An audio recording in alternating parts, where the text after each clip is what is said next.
Assalamualaikum warahmatullahi wabarakatuh. Kita masuk ke pertemuan ke-10 mata kuliah Islam dan Tamadun Melayu. Berarti materi kita Tamadun Melayu Lingga. Pertemuan ke-10 ini hari Sabtu tanggal 22 Maret 2025 pukul 15.07. Jadi kalau Tamadun Melayu Lingga. Jadi mengapa kita perlu pelajari ini? Ya memang Tamadun Melayu ini berkembangnya di kawasan sana. Nah, jadi memang di kawasan sana berkembangnya. Udah kelihatan share screen-nya? Udah kan? Kelihatan, Pak. Jadi lingga jejak warisannya dalam tamadun Melayu. Jadi jejak lingga dalam pergulatan sejarah dan perkembangan tamadun Melayu sangat jauh dan besar. Jadi kita mata kuliah kita ini kan Islam dan Tamadun Melayu. Jadi setelah kita mengetahui tadi tentang kesultanan yang ada di Riau, di Malaysia, di Semenanjung, itu kan kaitannya dengan kata-kata Islam itu. Jadi Islam itu berkembangnya kerajaan di masa Hindu, kalau setelah Islam menjadi kesultanan. Nah, jadi Kemaharajaan Melayu Malaka itu 1349 sampai 1511. Jadi 1511 ini sudah hancur oleh Portugis. Lingga adalah satu negeri yang berada di bawah kekuasaan Malaka. Nah, jadi Lingga itu di bawah Malaka, meskipun Lingga mempunyai penguasa sendiri, tapi seorang raja yang takluk ke Malaka. Memang Lingga itu ada kerajaan, tapi di bawah kekuasaan Malaka. Jadi dalam buku Salatus Salatin Sejarah Melayu karya Tun Sri Lanang diceritakan bahwa ketika Sultan Malaka Mansur Shah 1456-1407 berkunjung ke Mojopahit, dia membawa sejumlah raja-raja daerah taklukannya termasuk Raja Lingga. Jadi kerajaan Malaka itu pernah berkunjung ke Majapahit, jadi mereka sudah menjalin hubungan. Majapahit ini di Jawa, sama lah kayak sekarang kalau bupati berkunjung membawa camat-camat. Kalau zaman dulu gitu juga, raja dari Sultan Malaka ini membawa raja-raja di bawah taklukannya termasuk Raja Lingga. Mengapa kita bahas ini ya hubungannya dengan tamadun Melayu. Jadi kerajaan Lingga sesuatu yang berada di bawah kekuasaan kerajaan Malaka. Itu ditanamkan dulu ya. Jadi Lingga berada di bawah kekuasaan Malaka. Ya, di era kerajaan Johor 1528 sampai 1722 sebagai penerus Malaka, Lingga juga merupakan negeri yang sangat penting dan strategis. Lingga pernah menjadi pusat pemerintahan sementara Sultan Johor Abdullah Muazzah tahun 1615 sampai 1623. Ini berapa tahun ini? Lama juga ini kan, 8 tahun. Karena Johor diserang oleh Aceh. Nah, itu tuh 1617. Jadi Aceh juga pernah menyerang Johor. Aceh ini memang Malaysia tuh pada diserangnya dulu tuh pengaruhnya. Nah, ini buktinya kan kerajaan Johor pun pernah diserangnya. Sehingga Sultan Johor Abdullah Muhammad Muayyad saya pernah memindahkan ibu kota sementaranya ke Lingga. Jadi sekitar 5 tahun Sultan didampingi Laksamana Tun Abdul Jamil berkerajaan di Lingga. Jadi sebelum berpindah lagi ke Pulau Tembelen di Laut Cina Selatan. Bahkan Ahmad Dahlan dalam bukunya Sejarah Melayu menyebutkan buku Salatus Salatin itu selesai ditulis di Lingga. Jadi 1612 jauh sebelum Aceh menyerang Johor. Ini perkembangan-perkembangannya. Peran dan sumbangan Lingga terhadap perkembangan tamadun Melayu makin besar di masa kerajaan Riau Lingga. Nah, ini nama kerajaannya Liao Lingga tuh tahun 1722 sampai 1912. Nah, ini baru ini kan. Penerus kerajaan Johor di era Persebatian Melayu Bugis, terlebih setelah Sultan Riau Lingga, Muhammad Riyad Shah, 1671-1812, pada 1787 memindahkan ibu kota kerajaan Riau Lingga ke Pulau Lingga. Jadi untuk di masa inilah perkembangan tamadun Melayu menjadi semarak. Nah, ini hubungannya dengan materi perkuliahan kita. Di Lingga inilah berbagai tradisi, literasi, adat istiadat Islam, dan keunggulan tradisi lainnya muncul dan berkembang yang kemudian menjadi warisan peradaban yang tak ternilai. Jadi ekonomi dan perdagangan juga berkembang pesat, terutama setelah ditemukan timah di Pulau Singkep. Setelah ada timah, ini menjadi strategis nih kawasan ini. Dan tanaman sagu di Pulau Lingga yang menjadi sumber penghidupan eh, dan ekonomi kerajaan dan masyarakatnya. Jadi Sultan Mahmud Riyad Shah bukan saja mampu mempertahankan kerajaan Riau Lingga dari cengkeraman penjajah Belanda, tetapi juga telah membangun sebuah kerajaan yang bertamadun tinggi, tamadun yang berteraskan budaya Melayu dan Islam. Jadi makanya sulit dipisahkan antara Melayu dan Islam, karena dari kerajaan Lingga inilah menyandingkan antara Melayu dan Islam. Jadi Islam adalah Melayu, Melayu adalah Islam. Meski awal-awalnya Melayu itu adalah ada pengaruh Hindu Buddha, tapi setelah di kerajaan Lingga inilah barang nih melekat ini. Islam adalah Melayu, Melayu adalah Islam. Oke.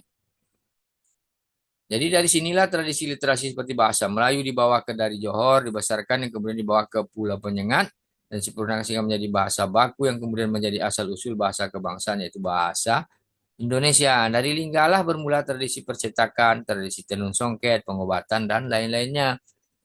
Bahasa Melayu kan tadi dibilang semenjak zaman kerajaan Sriwijaya sudah ada, tapi waktu itu mungkin belum ada kombinasi-kombinasi ahlinya. Jadi lingga inilah barang nih menjadi sebuah bahasa yang disempurnakan. Nah, jadi ada kata-kata disempurnakan sehingga menjadi bahasa baku. Nah, jadi waktu itu bahasa pemersatu sebelum Indonesia merdeka, jadi banyak memang orang berbahasa Melayu. Ya bahasa Indonesia sekarang lah. Akhirnya setelah Indonesia merdeka, dikukuhkanlah bahasa Indonesia gitu, yang menjadi bahasa pemersatu bangsa. Jadi kemudian kita perlu juga mengetahui selain bahasa juga ada pengaruh musik. Nah, jadi musik Melayu sebagai perekat keserumpunan tamadun. Jadi dalam konsep kebudayaan di seluruh dunia, nah, jadi seni musik yang hidup dan berkembang di dalam masyarakat tertentu menjadi identitas kebudayaan secara umum. Jadi mengapa kita kadang dengar musik Melayu gitu. Nah, ini musik Melayu nih kita nih orang Riau gitu. Nah, jadi memang itu menjadi identitas. Nah, kalau musik Batak kita dengar lain lagi, gaya gendang-gendangnya. Musik Melayu lain lagi, nanti Minang lain lagi. Nah, jadi memang ada mencirikan dan menjadi identitas kebudayaan. Jadi musik memegang peranan penting dalam konteks kontinuitas dan perubahan peradaban. Jadi dalam mata kuliah Tamadun Melayu ini, ya kita bisa menyatakan kalau musik itu memiliki hal yang penting. Jadi musik itu mengandung aspek-aspek struktural, estetika, fungsional, kontekstual yang biasa juga berhubung erat dengan berbagai acara seni lain seperti tari. Jadi kalau orang menari harus ada musiknya. Sastra juga kadang pakai musik, teater pakai musik, rupa bahkan media. Jadi musik menjadi bagian dari kehidupan sehari-hari atau juga ada istiadat, ritual atau rahasia kelompok dan lain-lain. Jadi kalau kita berkunjung ke sebuah kawasan, kadang ada tamu penting, keluarlah tarian-tarian asli masyarakat setempat. Tetap ada musik-musiknya. Nah, kadang kalau kita menengok itu kita atau mendengar itu sangat unik-unik sekali. Masih tersimpan di berbagai kawasan di Riau ini. Terkadang masyarakatnya masih memiliki musik-musik khas tertentu. Dalam konsep kebudayaan, musik adalah salah satu cabang kesenian. Di sisi lain, kesenian adalah salah satu unsur kebudayaan. Jadi orang menanya kesenian itu adalah salah satu unsur kebudayaan. Kadang istilah kesenian selalu didekatkan dengan kebudayaan. Kemudian tinjau historis. Ada lagi kalau kita meninjau atau mengarungi ruang dan waktu atau animisme Hindu Buddha Islam dan globalisasi ini kan awalnya Hindu Buddha lalu Islam dan sekarang globalisasi. Jadi kalau kita tinjau secara historisnya, kalau orang-orang animisme dulu kita tahu nenek moyang kita percaya A B C seperti yang kita pernah bahas sebelumnya. Hindu Buddha ada pengaruh-pengaruh lain lagi, Islam berpengaruh lagi, dan globalisasi sekarang ya kita bisa tengok sudah bercampur-campur. Kadang untuk musiknya atau tinjauan struktural alat musik yang Melayu ini sekarang sudah ada penambahan-penambahan alat musik dari Eropa dan lain-lainnya. Jadi ini ada bagan klasifikasi alat musik Melayu berdasarkan sistem klasifikasi Hornbostel dan Sasan ya. Alat musik-musik Melayu itu ada namanya idiopon. Jadi eh, tetawa. Nah, tetawa tuh sekarang ada di Selat Panjang tuh ada tuh. Kemarin ada penelitian di sana. Gong, tetawa. Tetawa ini musik-musik untuk perkawinan tuh ya. Gong, canang, calempong, caracap,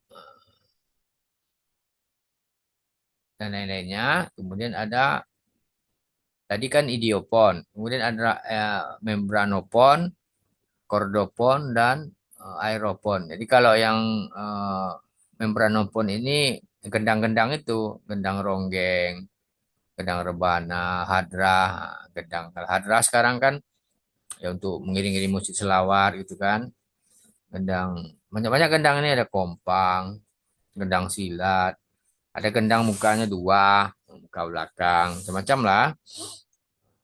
Dan kalau kordopon, gambus kan biola, rebab, nah itu jenis kordopon namanya, alat musik Melayu. Tidak ada aeropon, seruling, dan lain-lain ya. Nah ini contoh,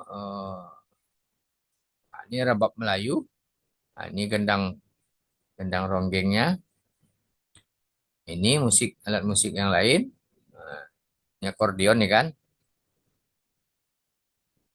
Sampai sini ada yang mau ditanyakan? Jadi tamadun Melayu itu berjayanya dan berkembangnya dari Ling. Enggak, maka kita bahas tentang lingga. Mengapa kita tidak bahas di kawasan lain di Riau? Ini Kepulauan Riau. Ya di sinilah awal-awalnya dia maju itu, berkembangnya di sini. Bahkan menjadi sebuah eh, bahasa yang berkembang di Indonesia menjadi bahasa Indonesia sekarang ya dari sini awalnya. Memang awal-awalnya dari Kerajaan Sriwijaya, bahasa Melayu itu sudah meluas juga, tapi di Kerajaan Lingga inilah disempurnakan dan akhirnya menjadi bahasa Indonesia. Makanya penting kebudayaan Islam dan tamadun Melayu. Di saat Melayu berkembang seperti itu berpengaruh secara Nusantara ya dalam masa kerajaan Islam. Nah, itu maksudnya. Jadi Islam dan tamadun Melayu itu memang punya hubungan yang erat. Jadi Islam berkembang dan tamadun Melayunya bisa melanglang buana ke mana-mana. Termasuklah di Nusantara. Ada yang mau ditanyakan sampai di sini? Saya ada pertanyaan, Pak. Silakan. Pertanyaan saya adalah Tamadun Melayu Lingga itu lagu lagu-lagu atau alat musik yang diciptakan itu tuh selain bisa mempersatukan orang-orang Melayu, juga bisa itu Pak membuat membuat hal-hal semakin lebih baik. Kalau menurut Bapak. Dia begini ya. Ini contoh musiknya ya.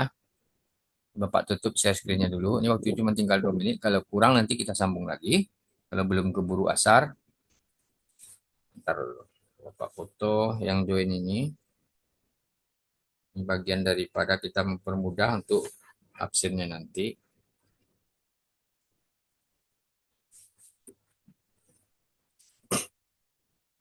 Ini ada bahan yang lain.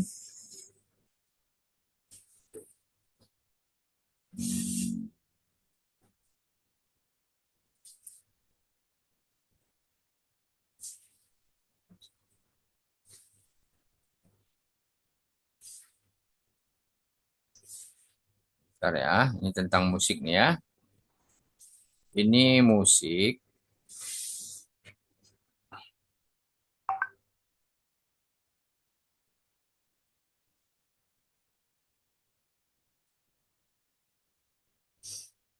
Kalau lagu-lagu, ini pertanyaan si Eka. Di masa perkembangan itu kita kan bahas tadi tentang musik-musik.